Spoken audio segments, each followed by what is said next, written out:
As parents, there are many moments in our lives where we find ourselves saying things like, I wish I had done things differently.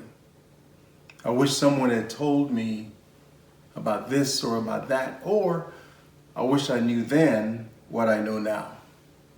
The fact is, those internal discussions that we have with ourselves can become barriers that will impact us when we sit with our children about planning for their future. Those barriers can cloak themselves in fear that is disguised as love. Let's face it, we all want the best for our children. We want them to achieve their full potential. So we take it up on ourselves to begin to plot a future for them using our own experience in order to gain success. However, when we finally open our eyes, we see that our children are sitting there looking at us, wondering and asking, what are you talking about? It is in that moment that we have to understand that it is more important for our children to be able to imagine themselves pursuing their own interest. Albert Einstein said, imagination is more important than knowledge. As a parent, if we're not careful, we can allow our love and our fears to become the greatest killer of our children's imagination. I often ask children to share with me about their goals and aspirations, and most are eager to share. And then there are some that would rather not. But when you dig deeper into those that don't like to share, you find that their fears are based on peer pressure or a conversation that they may have had with their loved one or a family member. It is the voices that are inside of their heads that tell them that they won't succeed or achieve their goals unless they follow the plans that their parents have laid out for them. The loudest voice is usually the person that's closest to them that don't want to see them hurt and don't want to see them fail. But as a result, it robs them of their dreams and imagination. If we're not careful in our conversation with our children, we can slowly let our fears dictate our decisions to allow them to explore their wildest imagination and experience the knowledge that they will gain by overcoming their failures.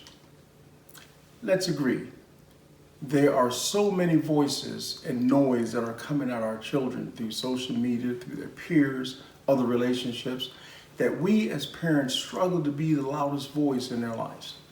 And I don't mean the loudest voice that is yelling and shouting, but the voice that says to them that it is okay to come and share with me your thoughts, your passions, your dreams. The voice that allows them to bounce ideas without judgment, but with sound advice that doesn't project our own fears into their imagination. So how do we control our fears and support their imagination?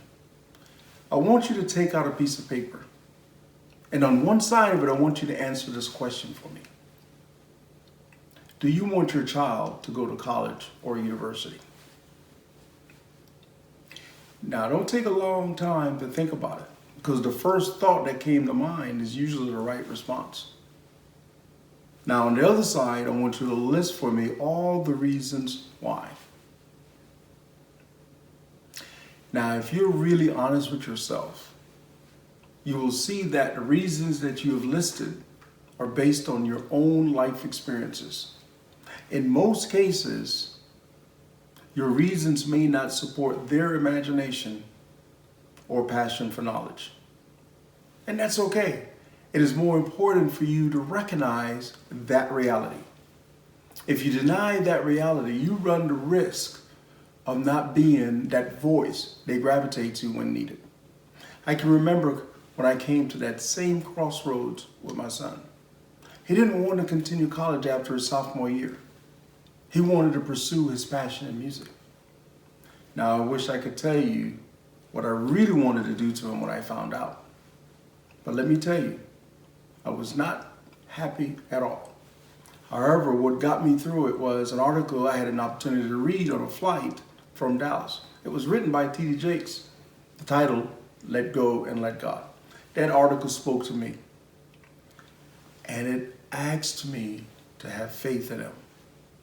It gave me the courage to meet him right where he was.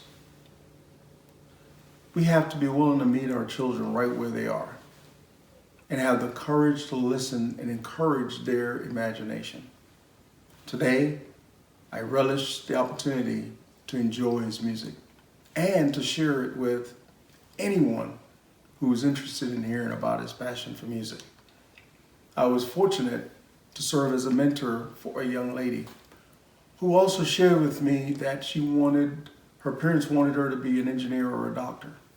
Therefore, she attended multiple science, technology, engineering, arts, and math camp to be able to pursue the dreams of her parents. But something remarkable happened while she was attending those camps. She came to the realization that she did not have any interest in being an engineer or a doctor.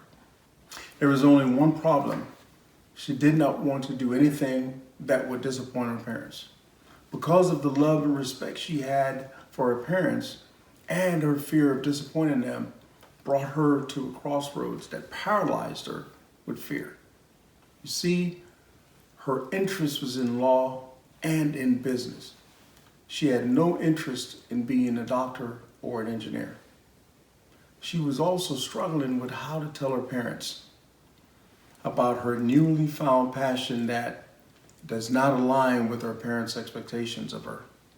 The voices of her parents became just one of the voices that were tugging at her. They no longer had the loudest voice in her imagination. She decided that she would just pursue her passion and participate in activities that would feed her imagination. Once she started to achieve success and gain recognition, it became easier for her to be able to share her passion with her parents.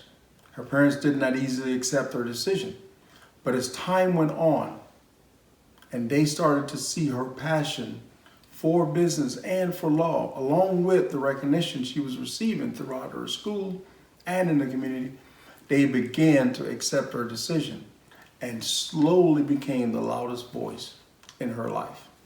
Today, that young lady is pursuing a career in law and entrepreneurship. Another example was a young man who was having difficulties getting his thoughts together in order for him to pitch his ideas in front of an audience. I invited him to attend one of my public speaking workshops.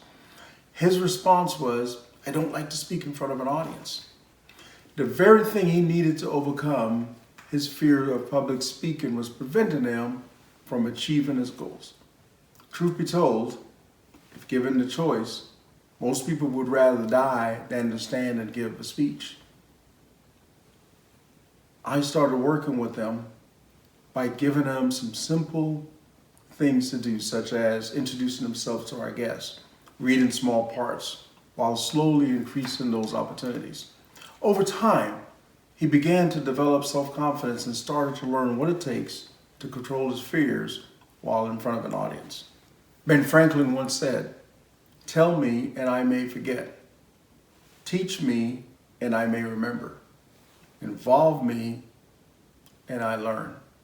I wish I could tell you that all my encounters with parents and students went very smoothly. Sometimes our children don't have a clue or idea of what they want to do. In that case, you have to try to expose them to as many things as possible. But you also have to be ready for all the excuses that they're going to give you as to reason why they don't want to participate in anything. You have to stand firm and push back and continue to expose them. And eventually stand back and watch to see where their passion lies. And as soon as they figure out their passion, it is game on, as they imagine themselves pursuing their dreams. In the words of Whoopi Goldberg, we're all here for a reason. I believe a bit of that reason is to throw little torches out to lead people through the dark. Remember, as parents, we have the opportunity to be the loudest voice, carrying the torches of light that will lead our children through the dark. If we have faith and courage to let go as they imagine themselves pursuing their dreams, overcoming life obstacles, successfully conquering their fears, you can be confident as a parent, becoming the loudest voice with the biggest impact in getting your children to see the hope in their lives.